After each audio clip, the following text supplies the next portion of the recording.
Kwa mkoa wa Tabora tuna tukio moja la mauaji ambalo limetokea katika wilaya ya Igunga.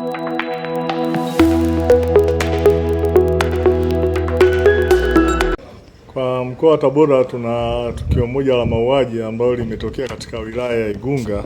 ambapo tarehe 25 mwezi wa 3 mwaka 2026 majira ya saa 3 za usiku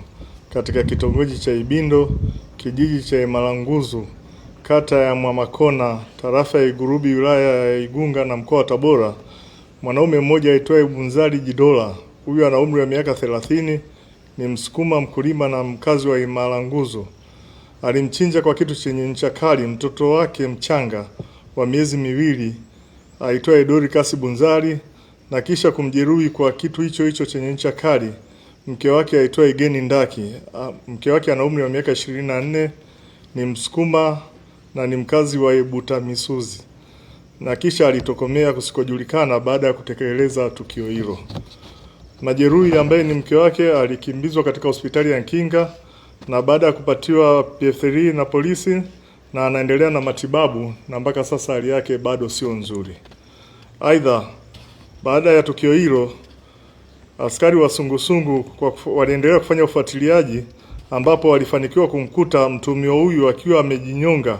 kwenye nguzo ya umeme mkubwa wa TANESCO katika eneo la kijiji hicho kwa kutumia shuka yake ambayo ilikuwa na rangi nyeusi.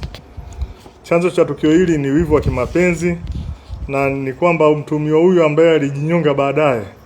alikuwa akimtuhumu mke wake kwamba mtoto aliyezaa naye kwamba sio mtoto wake. Na hii ilikuwa ni siku mbili baada ya kutoka katika eneo la machimbo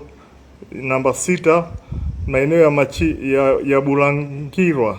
yaliyopo katika kata ya Choma, wilaya Igunga, ambapo alikwenda tangu mwezi wa 8 mwaka 2025 kwa ajili ya shughuli za uchimbaji wa madini. Nitoe wito kwa jamii, pale ambapo kunakuwa na migogoro ya kifamilia, wapo viongozi wa dini na viongozi wa serikali kwa ajili ya kushughulikia migogoro mbalimbali ambayo inaweza kujitokeza, na sio kujichukulia hatua ambazo kama alizochukua huyu bwana